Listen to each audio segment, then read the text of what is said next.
اهلا يا حلوين في قناتي قناه هيام نبيل لتعليم الكروشيه وفلوجات ريفيوهات واعاده تدوير، وكمان بنعمل ريفيوهات عن كل حاجه حتى لعب الاطفال.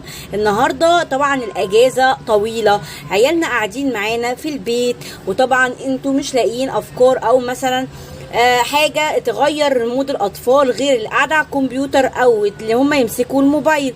فحبيت اجيب لكم ريفيو كده عن العاب كده، العاب اسمها العاب منتسوري او العاب ذكيه كده فيها افكار تغير مود الاطفال وتديهم افكار اكتر وتخليهم ينشغلوا في حاجه ممكن تقوي منهم الذاكره او تقوي التركيز عندهم اكتر. يلا بينا نبدا نشوف الالعاب ايه مع بعض. تعالوا شوفوا بقى اول لعبه كده. اول لعبه دي خطيره جدا جدا جدا. انا معرفش تمنها كام دلوقتي، بس المكان اللي ممكن تشوفوه فيها انا جايباها من ايكيا. بحب دايما الالعاب بتاعت ايكيا، وبحب الحاجات اللي موجوده هناك لان بصراحه حاجات جميله جدا جدا، وفيها بالنسبه للعب الاطفال يعني هتلاقيها في قسم الاطفال حاجات في منتهى الجمال.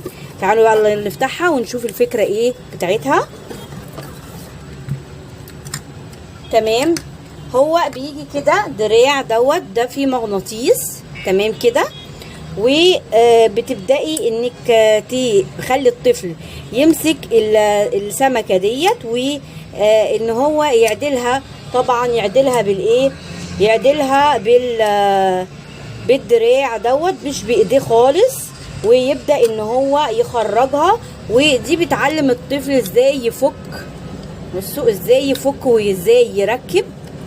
وبرضك الجزء ده برضك بتعلم الطفل ازاي الالوان، متعلمه ازاي يفك ويركب الحاجه نفسها. حتى فكره اللي هي السمك ديت ازاي يركبها، ازاي يفكها، ازاي يعديها كده. فالطفل مثلا من عمر مثلا 3 سنين ل5 سنين هيبدا ان هو يتشغل باللعبه دي جدا جدا.